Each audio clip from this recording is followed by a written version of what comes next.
Historia de las doctrinas económicas. 38. 11. Macroeconomía y dirección económica. 5. Dirección económica, la nueva ortodoxia. Al considerar la importancia de los recientes desarrollos de la economía que determinan las políticas, sería equivocado suponer que la aplicación del análisis económico a las tareas prácticas de gobierno es un hecho totalmente nuevo. Una tesis importante en el relato que se hace en este libro de la evolución del pensamiento económico ha sido que la búsqueda intelectual sistemática en el campo de lo económico siempre ha sido el resultado de una motivación práctica y que particularmente la economía de los últimos 200 años ha sido siempre concebida, con éxito o no, con una tendencia al uso. Solo es necesario recordar los propósitos de Adam Smith y desde luego los resultados cuyo origen puede encontrarse directamente en su actividad teórica, para darse cuenta de la cercanía de la relación entre las proposiciones más abstractas en economía y algunas consecuencias muy prácticas en el ambiente legal e institucional que afecta profundamente las vidas de todos. Ricardo ejemplifica esto quizá más claramente, no solo en sus escritos, sino también en muchas de las actividades prácticas. El gran logro de la economía política clásica, como ha sido subrayado repetidas veces en estas páginas, fue el completar la eliminación de las múltiples barreras al comercio y a la industria, consolidar las reglas del mercado y, por lo tanto, ayudar a establecer firmemente todo el conjunto de condiciones políticas, sociales, legales, económicas y, desde luego, culturales, que formaron el marco dentro del cual, al menos en los países desarrollados del mundo, continuaría la vida. Este proceso tuvo como consecuencia una demarcación más o menos clara del programa del Estado, en contraste con el del individuo, que, no obstante las diferencias nacionales, siguió siendo válido en todos los países en los que se desarrollaba la industria moderna. Y junto con esta demarcación, la del programa de investigaciones económicas y de la elaboración de políticas económicas basadas en los resultados de estas investigaciones. La supremacía del libre juego de mercado, fuera de excepciones claramente definidas, permaneció en términos generales como el principio guía a través de todo el siglo XIX y principios del XX. No obstante los intentos de los movimientos históricos y románticos en la economía, o la variedad de escuelas social reformadoras o socialistas, las fronteras de la teoría económica continuaron siendo definidas por este principio. Claramente, el libre juego del mercado impuso una limitación en el grado en que el Consejo Económico Profesional podía referirse a las tareas prácticas aún dentro del campo de la acción económica misma. Esto no significa que la dirección económica no se diera en ningún grado o que economistas individuales no participaran en buena medida y por periodos considerables en este tipo de actividad gubernamental. Sin embargo, las áreas en las que esto era particularmente cierto dejan ver el limitado campo para esta proyección de la economía en el gobierno. En gran proporción, la participación directa de los economistas tendió a situarse en los campos del dinero, banca y comercio internacionales, por una parte, y finanzas públicas, por la otra. Esta última entendida en el sentido muy restringido en el que esa materia era definida hasta hace muy poco. Más adelante, particularmente durante las primeras décadas del presente siglo, apareció la propensión a incluir algunos problemas específicos de lo que ahora sería llamada economía del bienestar. No hay más que tomar el ejemplo de Alfred Marshall, un economista moderno que proporcionó asesoramiento al gobierno en una medida considerablemente mayor que la generalidad, para observar un contraste que sin duda es notable. Frecuentemente se ha hecho mención en esta página al proceso por el cual, en lo que específicamente se refiere a asuntos económicos, el programa del Estado fue gradualmente modificado, lo mismo que las múltiples ramificaciones del abandono de las limitaciones impuestas por Adam Smith, los filósofos que lo sucedieron y sus contemporáneos. Una descripción y un análisis completos requerirían un estudio separado. Lo que debe quedar claro es que uno de los puntos decisivos en la historia moderna es la aceptación de responsabilidades por parte de los gobiernos, elegidos de una u otra manera dentro de un sistema democrático, de mantener altos niveles de actividad económica, evitar fluctuaciones económicas considerables, impulsar el crecimiento material y quizá también, al menos por implicación, cierto progreso hacia una mayor equidad económica. Hemos seguido sus consecuencias en lo que se refiere al pensamiento económico de los últimos 25 años. Igualmente dramáticos han sido el resultado de la aplicación de la economía a los problemas gubernamentales y los métodos por los que esto se ha llevado a cabo. Es en este contexto que la palabra institucionalización ha sido utilizada al final de la sección precedente para denotar una relación completamente nueva. Un reconocimiento temprano de esto puede ser visto en las siguientes dos citas, ambas de administradores y no de economistas. En una se dice que la planeación central por parte del gobierno depende de qué tanto y qué tan poco puede tenerse de los satisfactores imprescindibles y de las buenas cosas de esta vida, dados los recursos en divisas, presentes y futuros, y dada una estimación de los recursos productivos nacionales y una división del producto esperado entre los mercados nacionales y extranjeros, que necesariamente implica asignación de valores relativos a las variables más importantes de la economía.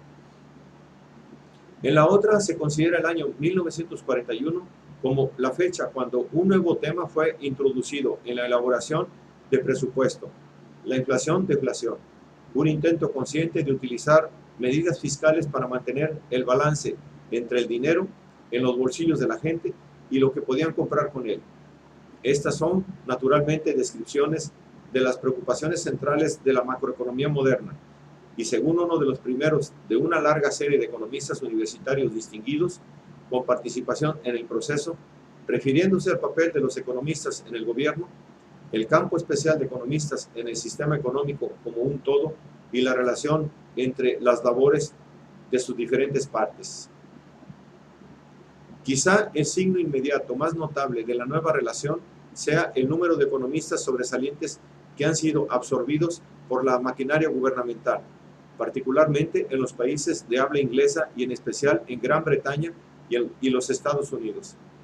En los países de Europa continental, en algunos de los cuales ocasionalmente aparecía, casi siempre por breve tiempo, algún economista académico como ministro de Finanzas o director de un banco central, la utilización de más economistas bajo bases regulares en funciones de asesoría o administrativas se ha incrementado grandemente.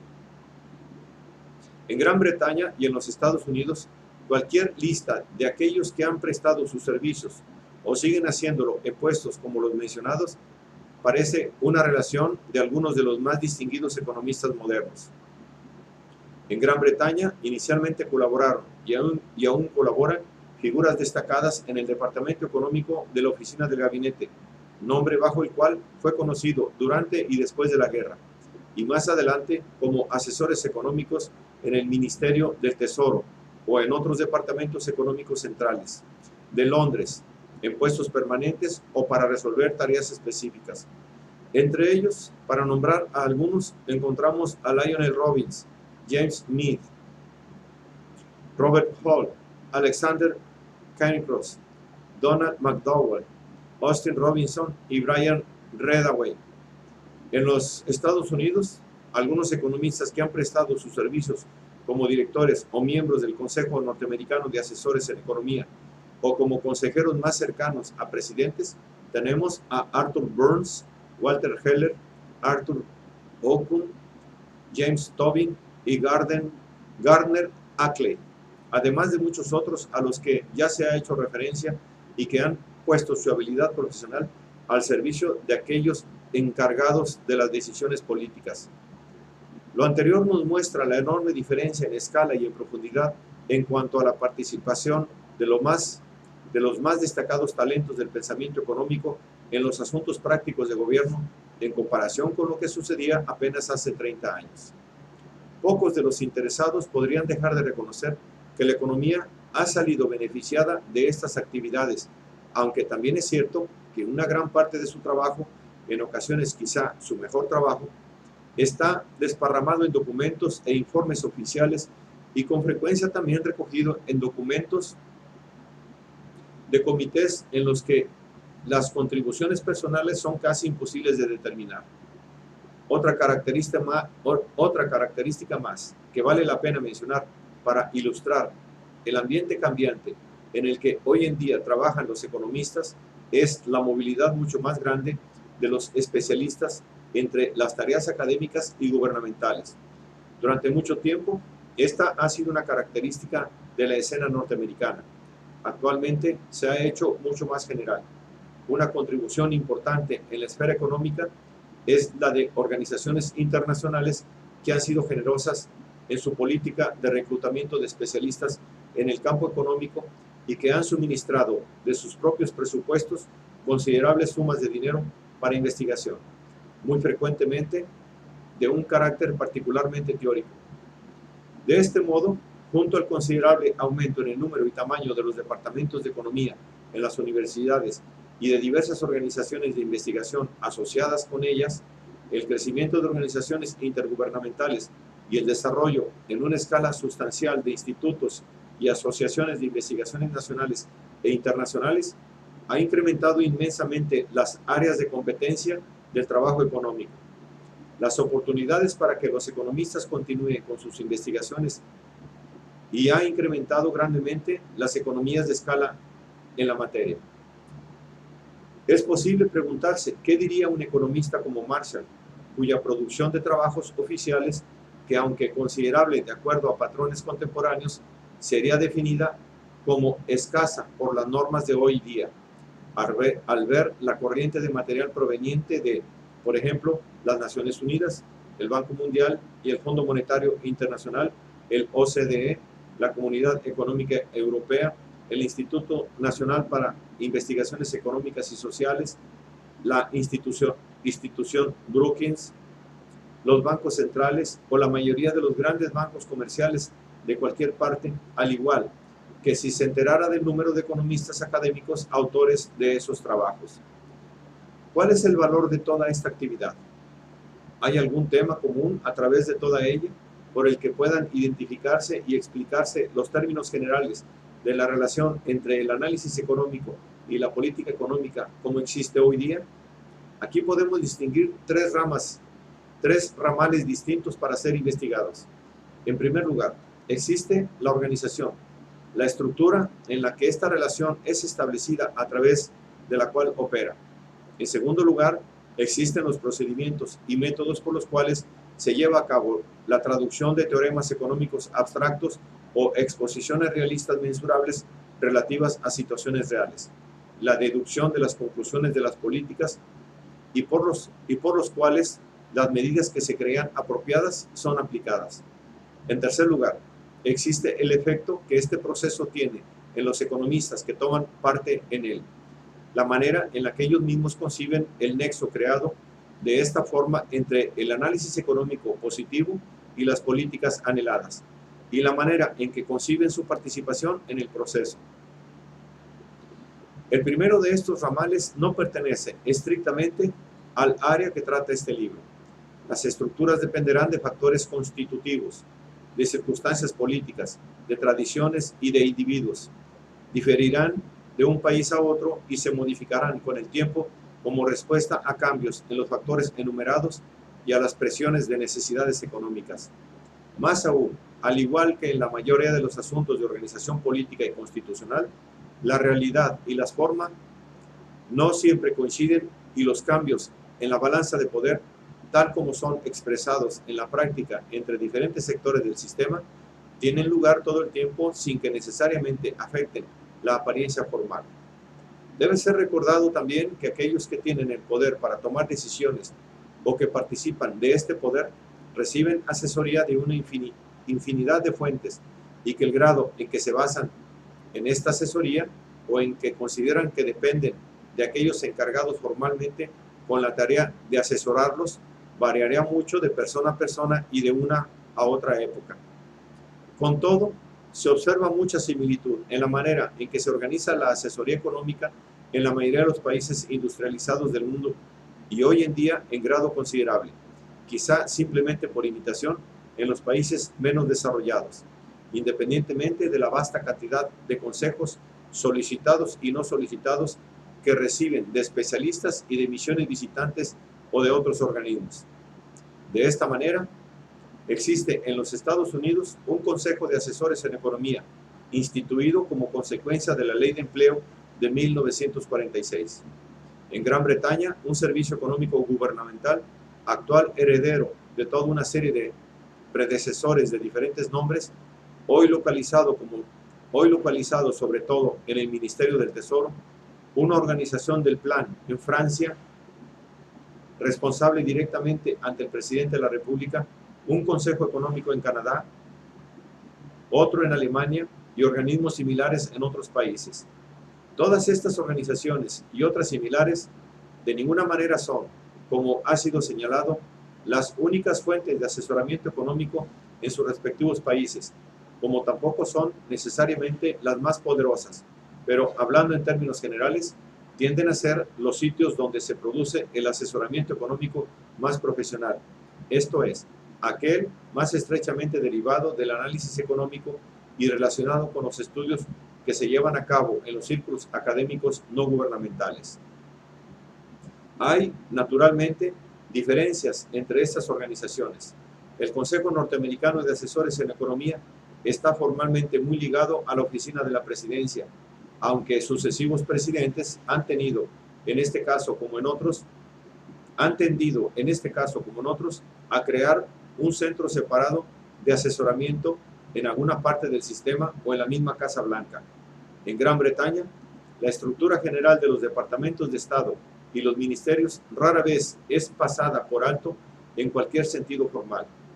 Los patrones cambiantes que se han dado en los años recientes generalmente se han manifestado en la creación, amalgamiento o eliminación de departamentos, pero con asesores profesionales casi siempre integrados a algún departamento administrativo regular, generalmente, como ahora, en el Ministerio del Tesoro.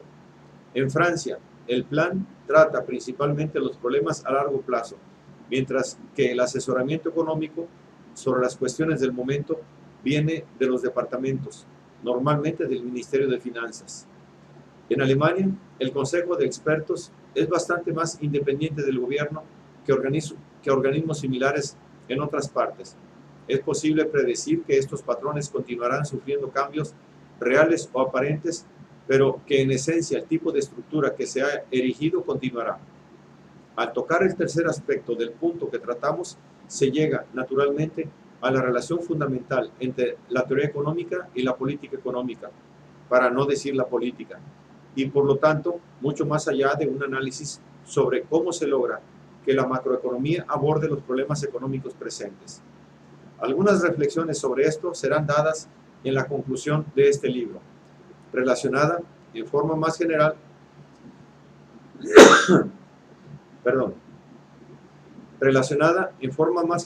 con los fines de la economía. Lo que puede decirse en este momento es que un cierto número de los más eminentes y experimentados practicantes de este nuevo arte de asesoramiento económico oficial, comprendiendo escritores y pensadores, han transmitido felizmente para los estudiosos de estas materias sus propias reflexiones. En ellas hay con frecuencia una mezcla de lo viejo con lo nuevo, de la definición tradicional de economía, de los problemas a los que puede ser aplicada y un reconocimiento de las nuevas tareas del gobierno. Heller dice que el método del economista es descomponer en factores los costos, los beneficios y las ventajas o desventajas de distintos cursos de acción.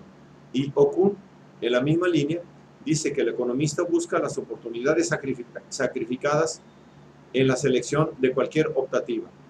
Pero el primero agrega que el asesor en materia económica está enfrascado en opciones de valor, en la defensa de los problemas presidenciales y en equilibrar lo que es ideal con lo que es viable. Y Okun de nuevo complementa diciendo que cuando los economistas llegan a Washington no pueden dejar atrás sus ideologías y, por cierto, no deberían hacerlo. Sin embargo, Lo que está más directamente relacionado a nuestro tema es ver por qué medios se consigue que los principios de la teoría macroeconómica sirvan a los objetivos generales de la política económica en la forma en que ahora es comúnmente aceptado. Pleno empleo de recursos, crecimiento, estabilidad, equilibrio internacional. Por desgracia, no es fácil hacer una estimación sucinta que al mismo tiempo tenga significado real. Por sí misma, no sería muy esclarecedora una descripción íntegra del método mediante el cual es reunido y ordenado el material estadístico de manera que muestre la posición real existente en la economía nacional, o los métodos por los cuales los proyectos son rehechos independientemente de los periodos apropiados de planeación o el itinerario de las operaciones subsecuentes en las que intervienen, no solo economistas, sino también administradores y políticos. Más aún, la descripción, ya no digamos el análisis de este procedimiento, difícilmente es separable del juicio que se hace de sus resultados. En realidad, algunas de las mejores explicaciones pertenecen a análisis críticos de administraciones particulares. Además, aunque existe un amplio acuerdo acerca de los objetivos generales, hay una diferencia considerable en los márgenes de selección. Por ejemplo, en cuanto al grado de inestabilidad tolerable como respuesta a cierto incremento en el crecimiento, etc. Con todo, es posible percibir un patrón general, tanto en las operaciones de la maquinaria gubernamental como en los métodos empleados por pronosticadores y críticos no oficiales. Su esencia es la tributación y los pronósticos económicos apoyados en la responsabilidad reconocida por los gobiernos en cuanto a influir en el nivel de la actividad económica. Esto significa que se conoce el pasado inmediato, la situación presente y el camino que posiblemente siga la economía en el futuro a corto plazo, dadas las políticas existentes. Se acepta como algo común y corriente que la determinación de estas políticas, dependientes de predicciones, puede estar sujeta a error.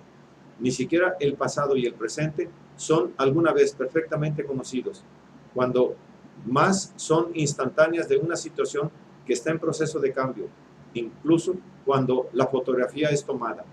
Los retratos son, por lo tanto, inevitables. Hay un lapso entre el suceso y su registro, entre el diagnóstico, la prescripción y la administración del remedio, si éste es juzgado necesario, y entre las medidas de las políticas y sus efectos visibles en la economía. En ocasiones, se ha sostenido que los proyectos deben ser abandonados dadas las dificultades técnicas que trae el utilizarlos como base para establecer políticas a seguir, aunque algunas veces, debido más bien al argumento eminentemente ideológico de que implican una planeación excesiva. En oposición a esto, se ha dicho que no actuar en base a planes sistemáticos es hacerlo en base a planes no sistemáticos, dado que toda acción destinada a afectar el futuro implica una visión de lo que éste sería si no se adoptara tal medida. En la mayoría de los países que han desarrollado este arte, la técnica de planeación se refiere esencialmente al equilibrio entre la demanda total esperada y la oferta total. Implica estimaciones de los cambios probables en el Producto Nacional Bruto y en sus principales componentes, en los precios en general, mediante pronósticos en términos reales, en los salarios e ingresos, en la productividad, en las exportaciones e importaciones, tanto como en los invisibles componentes de la balanza de pagos, etc. El primer objetivo es llegar a una estimación de la presión y de la demanda que nos permita valorar las brechas inflacionarias y deflacionarias potenciales, bajo las bases en las que se hace una primera apreciación de lo que debe ser puesto dentro o sacado de la economía. Esta apreciación es posteriormente refinada, tanto como es posible, desagregando los diversos elementos del PNB de manera que se puedan ajustar con mayor exactitud diversos medios disponibles de las políticas o los objetivos generales deseados. Estos son, en el área fiscal, el funcionamiento de la recaudación y del gasto, orientado en ambos casos a los pormenores, haciendo referencia a los desequilibrios de la oferta o la demanda. Y en el área monetaria, las tasas de interés y las políticas de suministro de dinero. En los países en los que las deliberaciones sobre la balanza de pagos tienen importancia considerable, como en Gran Bretaña, donde la práctica se ha seguido por mucho tiempo, se hace un intento por ajustar las políticas en concordancia. Además de la dificultad obvia inherente a cualquier proceso de este tipo, que se basa en datos que están sujetos al tipo de lapsos a que nos hemos referido, hay dos más que deben ser subrayadas. Si bien el objetivo general de estabilización por medio de la dirección de la demanda puede ser entendido con facilidad en grado suficiente, funciona no únicamente en agregados, sino también en base a, y en realidad solo a través de, los elementos individuales de la economía total, aun si no está específicamente refinada como para afectar de manera deliberada a estos en los diferentes grados deseados. Será inevitable la aparición de un antagonismo y con frecuencia un enfrentamiento con los programas gubernamentales existentes, resultado de políticas pasadas ideadas con propósitos muy específicos. Por ejemplo, infraestructura social o física, hospitales, escuelas, caminos, u objetivos sociopolíticos, mejoramiento de los ingresos de ciertas categorías de asalariados o desalentamiento de ciertos tipos de consumo. Hay, por lo tanto, una viscosidad considerable en estas materias, que contribuye a una incongruencia entre los objetivos macroeconómicos generales y los efectos macroeconómicos específicos, que necesariamente deben ser producidos por las políticas de los primeros. El segundo problema es el relativo a la regulación del tiempo, no tanto desde el punto de vista de los lapsos ya mencionados, sino en cuanto a los requerimientos del mismo proceso político y administrativo. La actividad de la mayoría de los gobiernos democráticos está sujeta a ciertos periodos impuestos por el calendario electoral y avanza a través de ciclos definidos de sesiones parlamentarias o congresionales, así como de acuerdo a la inexorable periodicidad de los planes ejecutivos. Casi inevitablemente, el presupuesto anual se convierte en el punto central de las decisiones más importantes en el campo de la dirección económica. Esto, a su vez, impone un ciclo de vida a la compilación de la información, a su asimilación, análisis, presentación y refinamiento para una valoración y a sus proyecciones para hacer estimaciones y formarse juicios de acuerdo a las necesidades de la situación imperante. De esto se desprende que las energías están enfocadas casi exclusivamente a refinar el proceso a fin de satisfacer itinerarios exigentes y requerimientos de presentación rigurosos en una forma especialmente adaptada para las necesidades de legos.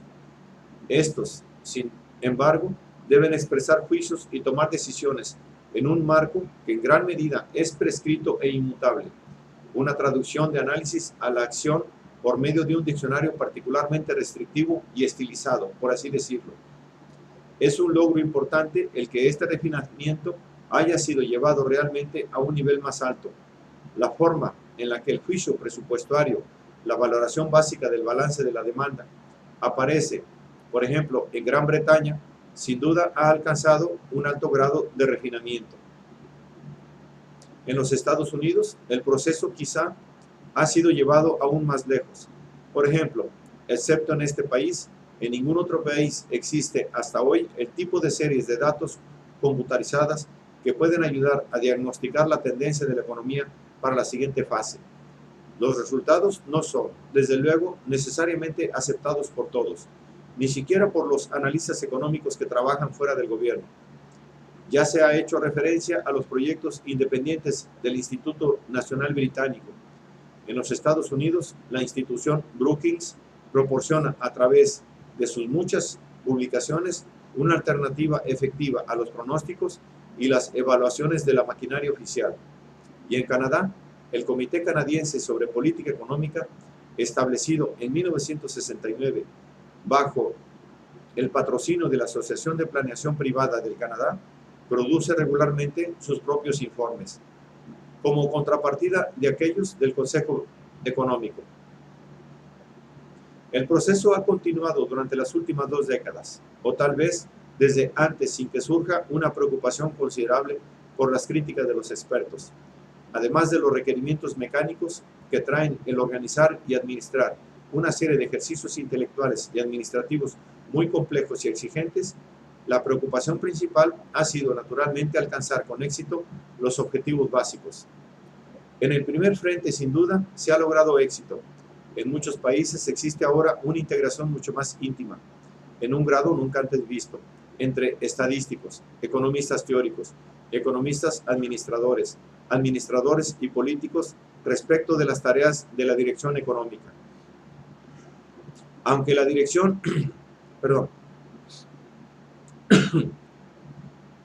aunque la dirección no es todavía comparable a aquella que priva en las ciencias y la tecnología aplicada, se ha acercado mucho más a ella. Quienes toman las decisiones y sus asesores se han hecho mucho más dependientes entre sí y más dependientes del funcionamiento del mecanismo total del que forman parte.